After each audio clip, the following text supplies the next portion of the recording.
Hello everybody, this weekend was a small step for a YouTuber, but a giant leap for me. The channel has reached over 1,000 subscribers, so I really want to thank you. It's only been a couple of months ago that I started making these music tutorials, and I'm really thankful for all of you sticking around, sharing your thoughts and sharing your opinions. When I started this channel, it was my personal goal to give anybody, no matter the musical background, genre or instrument, the tools necessary to create and write your own music.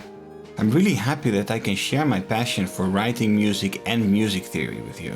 But I also know that music theory can be complicated, and also sometimes even overly complicated, especially when an unnecessary amount of technical terms are involved.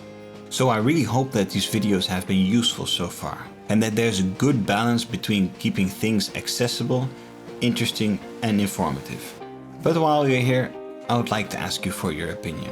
Because music is about interaction, and there is something that I still miss a bit. One thing that has been on my wish list even before I started recording the first episode is to do live streams. But I'm still thinking about what to teach and what kind of content would actually be of value. So my question is, how can these live streams be of value to you?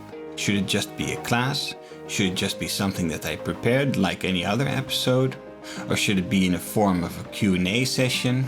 Or maybe some hybrid construction of multiple forms? So if you have an idea, be sure to let me know. In any case, at the moment I'm working on new videos and some new concepts, so I truly hope that you'll join me on this journey in the future as well. I want to thank you all for your comments, for your shares, for sharing your thoughts and opinions, and for subscribing of course. And I'm looking forward to continuing. And for now, see you next time.